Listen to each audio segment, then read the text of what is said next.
చీపురుపల్లిలో ఆందోళనకు దిగారు టీడీపీ నేత కిమిడి నాగార్జున వర్గేయులు. కిమిడికి టికెట్ కేటాయించకపోవడంతో ఆగ్రహం వ్యక్తం చేస్తూ టీడీపీ బ్యానర్లు, ఫ్లెక్సీలను తగలబెట్టారు. అధిష్టానం పునరాలోచించి నాగార్జునకు టికెట్ కేటాయించాలని, లేకుంటే పెద్ద ఎత్తున ఆందోళనకు దిగుతామంటూ ఫైర్ అయ్యారు.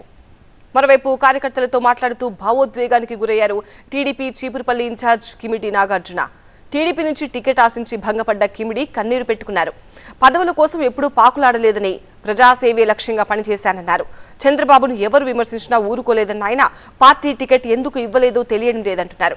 టికెట్ విషయంలో చంద్రబాబు పునరాలోచిస్తే బాగుంటుందన్నారు. అది మీరు చూపించకుండా ఉంటే జీవితంలో ఎంత కోల్పోయేవాడిని కాదండి.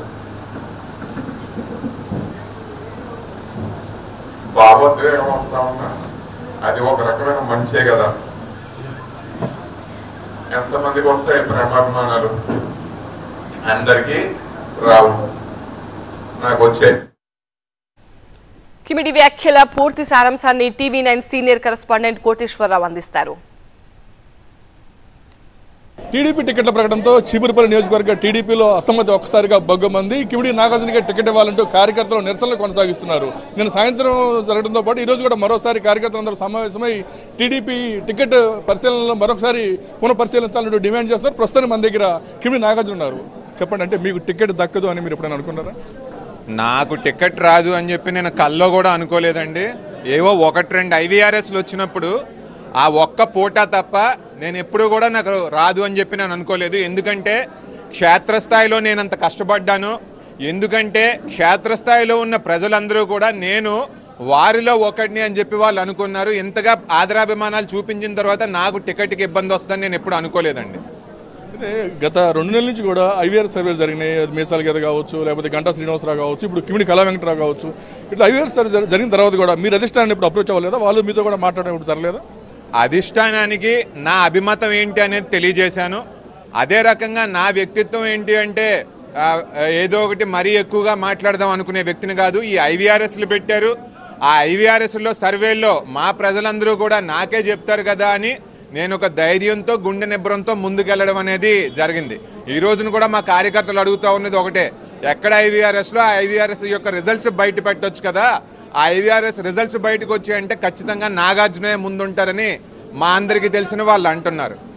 ఈరోజు టికెట్ ప్రకటించింది మీ సొంత పెద్దనాన్నగారికి ప్రకటించారు. దీనిపైన కుటుంబ సభ్యుడే కదా, టికెట్ బయట వాళ్ళకి ఇవ్వలేదు కదా, కిమిడి నాగార్జున సహకరించవచ్చు కదా, వాదనలు కూడా బయట నుంచి వస్తున్నాయి. మీరేమంటారు దీన్ని? ఏమండి, నేను ఒకటే చెప్తాను. మా పెదనాన్నగారు 1983 నుంచి కూడా రాజకీయాల్లో ఉన్నారు. మేము ఉన్నమాటే చెప్తాను, వారిని మా రాజకీయ కుటుంబ పెద్దగానే చూసాము, వారంటే అభిమానంగానే ఉన్నాము. మా పెదనాన్నగారు కోసం మా నాన్నగారు 2004లో సీట్ రానప్పుడు కామ్గానే సైడ్ అయిపోయారు. 2017లో కూడా ఆయన పార్టీ అధ్యక్ష పదవి, కేబినెట్ హోదా ఉన్నప్పుడు మా మంత్రివర్గంలోంచి తీసేసినప్పుడు కూడా ఆయనకే కదా వచ్చింది అని చెప్పి మేము అనుకున్నాం. ఈ రోజున 2019 నుంచి కూడా బొత్స సత్యనారాయణ ఉన్న నియోజకవర్గంలో నేను అహర్నిశలు అన్ని వదులుకుని, వ్యక్తిగత జీవితం లేకుండా, ఆదివారం నాడు సినిమా లేకుండా, రెస్టారెంట్స్ లేకుండా చీపురుపల్లిలో నేను కష్టపడితే ఆయన ఇచ్చర్లలో రాజకీయం చేసుకున్నారు.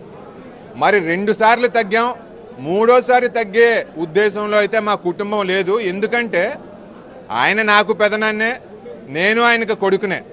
మరి ఆయన కూడా ఒక ఎంపీగా వెళ్తాననో, లేదా ఏదైనా రాష్ట్రానికి ఆయన సీనియర్ కాబట్టి గవర్నర్గా వెళ్తాను అంటే ఖచ్చితంగా అయ్యి ఉండేది. మరి అది తీసుకోకపోవడం దురదృష్టకరమని నేను అనుకుంటున్నాను. టికెట్ ప్రకటించే ముందు మీకు ఏమైనా ఇన్ఫార్మ్ చేయడం జరిగిందా? నాకైతే ఏ రకమైన ఇన్ఫర్మేషన్ రాలేదండి. 12:30కి పరిశీలకులు ఎవరో ఫోన్ చేసి టికెట్ ఏదో తేడా అయ్యేటట్టుంది, 3 గంటలకు వచ్చి కలుస్తామన్నారు. సరే రండి అని చెప్పాను. కానీ ఈలోపే టికెట్ అనౌన్స్మెంట్ అయిపోయింది అనమాట. అంటే టికెట్ అనౌన్స్మెంట్ అయిపోయిన తర్వాత కలుస్తాము అని ముందే అపాయింట్మెంట్ తీసుకున్నట్టుగా నాకు అనిపిస్తుంది. ఇది పరిస్థితి. 2 రోజుల్లో తన భవిష్యత్ కార్యాచరణ ప్రకటిస్తానని చెప్పి చెప్తున్నారు కిమిడి నాగార్జున. ఇది ఇక్కడ పరిస్థితి. Vote studio.